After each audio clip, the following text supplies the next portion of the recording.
बिस्मिल्लाहिर्रहमानिर्रहीम। अस्सलाम वालेकुम। आपके अपने चैनल ICPHS RYK में वेलकम है। तो जैसा कि आप जानते हैं कि इस वीडियो लेक्चर में हम सब्जेक्ट बायोकेमिस्ट्री पढ़ेंगे और सब्जेक्ट बायोकेमिस्ट्री में हमारा चैप्टर है प्रोटीन। और प्रोटीन के चैप्टर के ऊपर आज जो हमारा लेक्चर है वो 8th लेक्चर है, जो कि लास्ट लेक्चर होता है। तो हम क्लासिफिकेशन ऑफ प्रोटीन का टॉपिक कंटिन्यूड है हमारा, जो कि हम पढ़ रहे हैं। तो क्लासिफिकेशन ऑफ प्रोटीन में जैसे आप सब जानते होंगे अब तक कि हमारे पास 3 क्लासेस होती हैं: सिंपल प्रोटीन, कंपाउंड प्रोटीन और डिराइव प्रोटीन। तो आज के इस लेक्चर में हमारा जो टॉपिक है वो है डिराइव प्रोटीन। अब डिराइव प्रोटीन होते क्या हैं?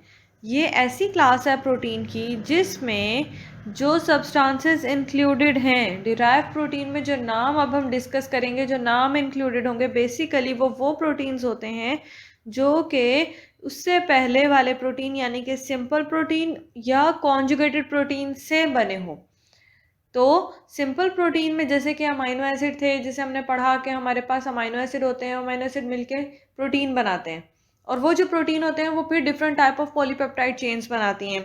और इसी के साथ साथ अगर हम बात करें हमारे कॉन्जुगेटेड प्रोटीन की, तो हमने यहाँ पे भी बात की थी कि डिफरेंट टाइप ऑफ प्रोटीन होते हैं जो कि किसी दूसरे नॉन प्रोटीन पार्ट के साथ मिलते हैं।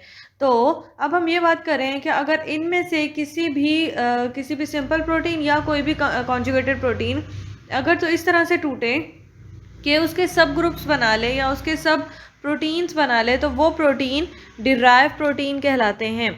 तो दीज प्रोटीन आर सब डिवाइडेड इनटू 2 टाइप्स। एक तो है प्राइमरी डिराइव प्रोटीन, दूसरा है सेकेंडरी डिराइव प्रोटीन। तो डिराइव प्रोटीन को हम फर्दर 2 और टाइप्स में क्लासिफाई करेंगे।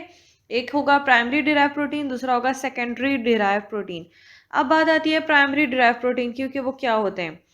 तो बेसिकली आपने ऐसे समझना है कि डिराइव प्रोटीन तो हमने पहले डिस्कस कर लिया कि वो सिंपल प्रोटीन या कंपाउंड प्रोटीन से बने होंगे। तो अब प्राइमरी डिराइव प्रोटीन क्या होते हैं? इन प्रोटीन्स को हम डीनेचर्ड प्रोटीन भी बोलते हैं।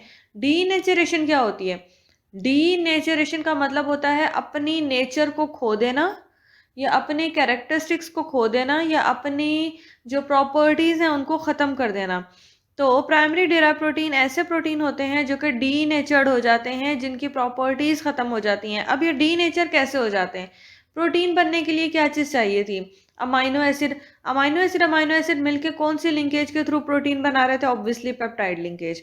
तो डीनेचरेशन का मतलब ये है कि बॉन्ड जो होगा अब इस तरह से टूटेगा कि आपका प्रोटीन प्रोटीन ही नहीं रहेगा। तो अगर बॉन्ड ऐसे टूटे कि प्रोटीन प्रोटीन ना रहे, तो वो कहलाएगा डीनेचरेशन। ये डीनेचरेशन बहुत सारी वजूहत से हो सकती है। ये पीएच की एक्सट्रीम चेंज की वजह से हो सकती है, टेम्परेचर के चेंज की वजह से हो सकती है, और इसके अलावा एजिटेशन की वजह से, अल्ट्रावायलेट रेज की वजह से, किसी भी वजह से डीनेचरेशन हो सकती है। तो primary derive protein denatured protein कहलाते हैं। डीनेचर्ड प्रोटीन का मतलब है कि वो अपने जो कैरेक्टरिस्टिक्स हैं उसको लॉस्ट कर देंगे, अपनी जो प्रॉपर्टीज हैं उसको ख़त्म कर देंगे। डीनेचरेशन कब होगी? जबकि क्रॉस लिंकेज जो कि प्रोटीन की स्ट्रक्चर को प्रोटीन बनाती है, वो क्रॉस लिंकेज अगर कहीं से टूट जाए, इंटैक्ट हो जाए या स्प्लिट हो जाए, बिखर जाए, तो वो जो उसका प्रोडक्ट बनेगा वो प्राइमरी डिराइव प्रोटीन कहलाते हैं। जैसे कि आपको पता है प्रोटीन के स्ट्रक्चर में हमने डिफरेंट स्ट्रक्चर पढ़ी थी, डिफरेंट बॉन्डिंग्स पढ़ी थी। जैसे कि हमारे पास प्राइमरी स्ट्रक्चर भी थी, सेकेंडरी थी, टर्शरी थी। तो हमारे पास डिफरेंट स्ट्रक्चर थी। हर स्ट्रक्चर को बनाने के लिए स्पेसिफिक टाइप ऑफ बॉन्डिंग चाहिए होती है। तो इन बॉन्डिंग में से अगर कोई भी ऐसी बॉन्डिंग टूट जाए कि आपका प्रोटीन प्रोटीन ही ना रहे, तो वो प्राइमरी डिराइव प्रोटीन कहलाता है। हमारे पास डिराइव प्रोटीन की हमने जैसे कि पहले बात की, 2 तरह की क्लासिफिकेशन है। एक है प्राइमरी डिराइव, दूसरी है सेकेंडरी डिराइव। अगर आप इसको एक नज़र देखें तो primary derive protein basically denatured protein होती हैं। वो उनकी जो नेचर होती है वो डीनेचर हो जाती है, वो उनकी प्रॉपर्टीज़ ख़त्म हो जाती हैं। जबकि सेकेंडरी डिराइव प्रोटीन जो हैं ये हाइड्रोलाइसिस के प्रोसेस के थ्रू टूटती हैं। इनकी क्लीवेज होती है कहाँ से? पेप्टाइड बॉन्ड से। लेकिन प्राइमरी डिराइव प्रोटीन की क्लीवेज पेप्टाइड बॉन्ड से नहीं होती, बल्कि ये दूसरी बॉन्डिंग, दूसरी लिंकेज, दूसरी अटैचमेंट को तोड़ते हैं जो कि उसको प्रोटीन बनाने की एबिलिटी दे रहे थे। तो प्राइमरी डिराइव प्रोटीन का मॉलिक्यूलर वेट डिक्रीज नहीं हो सकता, सेकेंडरी डिराइव प्रोटीन का मॉलिक्यूलर वेट डिक्रीज होता है। प्राइमरी डिराइव प्रोटीन जो होते हैं वो अपनी स्ट्रक्चर में चेंज हो जाएंगे, अपनी प्रोटीन के स्ट्रक्चर में, जबकि सेकेंडरी डिराइव प्रोटीन बिल्कुल वैसे ही रहेंगे, बस स्मॉलर इन साइज हो जाएंगे, स्मॉलर इन मॉलिक्यूल हो जाएंगे। जैसे आपको याद हो अगर, तो हमने कार्बोहाइड्रेट में पढ़ा था कि हमारे पास कार्बोहाइड्रेट में डाइसेक्राइड है, हमारे पास पॉलीसेक्राइड है। पॉलीसेक्राइड जब टूटता है by the process of hydrolysis तो डाइसेक्राइड बनता है। तो अब अगर आप नोट करो तो पॉलीसेक्राइड भी शुगर है, डाइसेक्राइड भी शुगर है, शुगर ही टूट के शुगर में ही बन रही है। तो ये समझे जैसे होगा।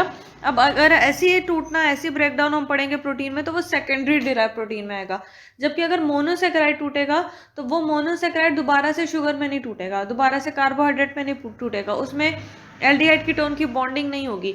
तो इस तरह से कोई अगर ऐसा प्रोटीन टूटे जो कि बाद में टूटने के बाद प्रोटीन ना रहे तो वो प्राइमरी डिराइव प्रोटीन, ये समझे जैसे होगा। अब अगर ऐसी टूटना, ऐसी ब्रेकडाउन हम पढ़ेंगे प्रोटीन में तो वो सेकेंडरी डिराइव प्रोटीन में आएगा। जबकि अगर मोनोसेक्राइड टूटेगा तो वो मोनोसेक्राइड दोबारा से शुगर में नहीं टूटेगा, दोबारा से कार्बोहाइड्रेट में नहीं टूटेगा, उसमें एल्डिहाइड कीटोन की बॉन्डिंग नहीं होगी। तो इस तरह से कोई अगर ऐसा प्रोटीन टूटे जो कि बाद में टूटने के बाद प्रोटीन ना रहे तो वो प्राइमरी डिराइव प्रोटीन में आता है। नेक्स्ट है हमारे पास सेकेंडरी डिराइव प्रोटीन। हम इसको और ज़्यादा क्लियर करके कर लेते हैं। These substances, secondary derive protein जो होते हैं उनमें ये जो सब्सटेंसेस हैं ये इंटरमीडिएट होते हैं, मतलब दरमियान में बनते हैं। कब? Formed in the progressive hydrolysis of protein molecule. Protein का मॉलिक्यूल टूट रहा है, कैसे टूट रहा है? By the process of hydrolysis. वो जब हाइड्रोलाइसिस के अमल से टूट रहा है तो उस अमल के दौरान डिफरेंट टाइप्स ऑफ प्रोटीन बनेंगे।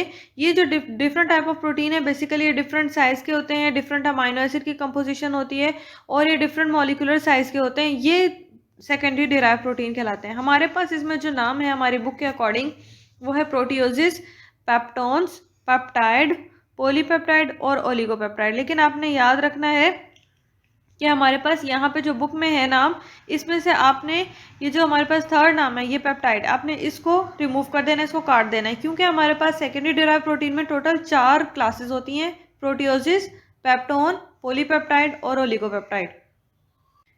अब अगर हम इसको समझें तो प्रोटियोजिस बेसिकली ऐसे प्रोटीन है जिनका मॉलिक्यूलर वेट बड़ा होता है, लार्जर मॉलिक्यूलर वेट के प्रोटीन्स होते हैं वो प्रोटियोजिस कहलाते हैं। जब ये टूटते हैं तो हमारे पास पेप्टोन बनते हैं। तो पेप्टोन को हम किस तरह से डिफाइन करेंगे? दैट प्रोटीन जिसमें सिंपल स्ट्रक्चर हो और लो मॉलिक्यूलर वेट हो। किससे लो हो? प्रोटियोजिस से, क्योंकि प्रोटियोजिस से टूट के तो पेप्टोन बने थे। तो प्रोटियोजिस से लो मॉलिक्यूलर वेट और सिंपलर जो होते हैं वो पेप्टोन होते हैं।